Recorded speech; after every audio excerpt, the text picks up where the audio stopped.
আৰ্টিষ্টৰ এটাই পলিটিক্স সদায় ৰাইজৰ লগত ৰজাৰ লগত নহয়।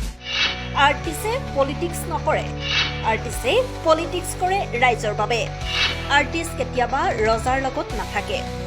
এই বিখ্যাত কথাখিনি বহু প্ৰত্যাশিত এখন ছবিৰ সংলাপ। জুবিন গাৰ্গৰ অন্তিমখন ছবি ৰৈ ৰৈ বিনালেৰ এই সংলাপ এতিয়া সকলোৰে মুখে মুখে। জুবিন গাৰ্গৰ মুখত আকৌ এবাৰ পলিটিক্সৰ প্ৰসংগ। পলিটিক্স নকৰিবলৈ সকীয়াই দিয়া জুবিনে আকৌ ক'লে পলিটিকেল কথা। আৰ্টিষ্টৰ এটাই পলিটিক্স সদায় ৰাইজৰ লগত ৰজাৰ লগত নহয়। শেহতীয়াকৈ জুবিন গাৰ্গৰ মৃত্যুক লৈ সমগ্ৰ ৰাজ্য উতলি উঠাৰ সময়তেই এক ভাল খবৰ। জুবিন গাৰ্গৰ অন্তিমখন ছবি এতিয়া মুক্তিৰ পথত।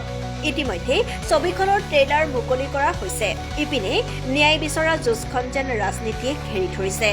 আনপিনে পলিটিক্স নকৰিবা বন্ধু বুলি কোৱা জুবিনে আকৌ পলিটিকেল কথা ক'লে। জুবিন গাৰ্গে পলিটিকেল কথা ক'লে ৰাজ্যৰ নেতা পালি নেতাৰ অন্তৰ কঁপি উঠে। ছবিখনত শিল্পীগৰাকীয়ে স্পষ্টকৈ কৈছে, আৰ্টিষ্টে ৰজাৰ লগত নহয় ৰাইজৰ লগতহে থাকে। কিন্তু বাস্তৱত বহু নামধাৰী শিল্পীয়ে ৰজাৰ গুণগান গাই চৰকাৰী সুবিধা লাভ কৰি নিজকে নুদুকা কৰি তুলিছে। নামধাৰী শিল্পীক কৰা হৈছে সমালোচনা।